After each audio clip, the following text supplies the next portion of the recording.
Gas geyser ವಿಷಾನಿಲ ಸೋರಿಕೆ, ತಾಯಿ ಮಗಳ ದಾರುಣ ಸಾವು. ನಗರದ ಗೋವಿಂದರಾಜನಗರ ಪೊಲೀಸ್ ಠಾಣಾ ವ್ಯಾಪ್ತಿಯ ಪಂಚಮಶೀಲ ನಗರದಲ್ಲಿ ಹೃದಯ ಹೃದ್ರಾವಕ ಘಟನೆಯೊಂದು ನಡೆದಿದೆ. ಸ್ನಾನದ ಕೋಣೆಯಲ್ಲಿದ್ದ ಗ್ಯಾಸ್ ಗೀಸರ್ನಿಂದ ವಿಷಾನಿಲ ಸೋರಿಕೆಯಾಗಿದ್ದು, ತಾಯಿ ಮತ್ತು 4 ವರ್ಷದ ಪುತ್ರಿ ದಾರುಣವಾಗಿ ಮೃತಪಟ್ಟಿದ್ದಾರೆ. ಮೃತರನ್ನು ಚಾಂದಿನಿ ಮತ್ತು ಆಕೆಯ ಮುದ್ದು ಮಗಳು ಯುವಿ ಕಿರಣ್ ಎಂದು ಗುರುತಿಸಲಾಗಿದೆ. ಈ ಕುಟುಂಬದ ಮುಖ್ಯಸ್ಥ ಕಾರ್ಪೆಂಟರ್ ಆಗಿರುವ ಕಿರಣ್ ಅವರು ತಮ್ಮ ದೈನಂದಿನ ಕೆಲಸಕ್ಕೆ ತೆರಳಿದ್ದಾಗ ಈ ದುರಂತ ಸಂಭವಿಸಿದೆ. ಸೋಮವಾರ ಮಧ್ಯಾಹ್ನ ಶಾಲೆಗೆ ಹೋಗಿದ್ದ ಮೊದಲ ಪುತ್ರಿಯನ್ನು ಕಿರಣ್ ಅವರ ಸಹೋದರ ಮನೆಗೆ ಕರೆದುಕೊಂಡು ಬಂದಿದ್ದರು. ಆಗ ಮನೆಯ ಬಾಗಿಲು ಎಷ್ಟೇ ಬಡಿದರೂ ಒಳಗೆ ಯಾರೂ ಪ್ರತಿಕ್ರಿಯಿಸಲಿಲ್ಲ. ಅನುಮಾನಗೊಂಡ ಅವರು ಬಾಗಿಲು ಒಡೆದು ಒಳ ಹೋದಾಗ ಕಂಡ ದೃಶ್ಯ ಅತ್ಯಂತ ಭೀಕರವಾಗಿತ್ತು. ತಾಯಿ ಮತ್ತು ಮಗಳು ಸ್ನಾನದ ಕೋಣೆಯಲ್ಲಿ ಅಸ್ವಸ್ಥರಾಗಿ ಬಿದ್ದಿದ್ದರು. ತಕ್ಷಣವೇ ಅವರನ್ನು ಆಸ್ಪತ್ರೆಗೆ ದಾಖಲಿಸಲಾಯಿತಾದರೂ ಅಷ್ಟರಲ್ಲಾಗಲೇ ಕಾಲ ಮಿಂಚಿ ಹೋಗಿತ್ತು.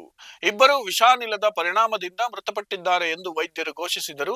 ಪೊಲೀಸರ ಪ್ರಾಥಮಿಕ ತನಿಖೆಯ ಪ್ರಕಾರ ಸ್ನಾನ ಮಾಡುತ್ತಿದ್ದ ವೇಳೆ ಗ್ಯಾಸ್ ಗೀಸರ್ನಿಂದ ಕಾರ್ಬನ್ ಮೊನಾಕ್ಸೈಡ್ ಅನ್ನೋ ವಿಷಾನಿಲ ಸೋರಿಕೆಯಾಗಿದೆ. ಸರಿಯಾದ ಗಾಳಿಯ ವ್ಯವಸ್ಥೆ ಇಲ್ಲದ ಕಾರಣ ಈ ಮಾರಕ ಅನಿಲವು ಸ್ನಾನದ ಕೋಣೆಯಲ್ಲಿ ತುಂಬಿಕೊಂಡು ತಾಯಿ ಮತ್ತು ಮಗಳ ಪ್ರಾಣವನ್ನು ಬಲಿ ತೆಗೆದುಕೊಂಡಿದೆ. ವಿಕ್ಟೋರಿಯಾ ಆಸ್ಪತ್ರೆಯಲ್ಲಿ ಮೃತದೇಹಗಳ ಮರಣೋತ್ತರ ಪರೀಕ್ಷೆ ನಡೆದಿದೆ. ಈ ಸಂಬಂಧ ಗೋವಿಂದರಾಜನಗರ ಠಾಣೆಯಲ್ಲಿ ಪ್ರಕರಣ ದಾಖಲಾಗಿದ್ದು, ಪೊಲೀಸರು ಹೆಚ್ಚಿನ ತನಿಖೆ ನಡೆಸುತ್ತಿದ್ದಾರೆ. ಗ್ಯಾಸ್ ಗೀಸರ್ಗಳನ್ನು ಬಳಸುವಂತವರು ಸ್ನಾನದ ಮನೆಯಲ್ಲಿ ಎಚ್ಚರ ವಹಿಸಬೇಕಾದ ವಿಚಾರ ಅಂದರೆ ಸರಿಯಾದ ಗಾಳಿಯ ಸಂಚಾರ ಅತ್ಯಗತ್ಯ.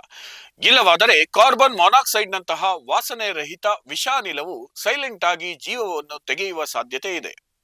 ಈ ವಿಷಾನಿಲಕ್ಕೆ ಈಗಾಗಲೇ ಲೆಕ್ಕವಿಲ್ಲದಷ್ಟು ಜನ ಬಲಿಯಾಗಿದ್ದರೂ ಕೆಲವರ ಅಜ್ಞಾನ ಹಾಗೂ ಬೇಜವಾಬ್ದಾರಿತನದಿಂದಾಗಿ ಜೀವಗಳು ಹೋಗ್ತಾನೆ ಇರೋದು ಮಾತ್ರ ದುರಂತ.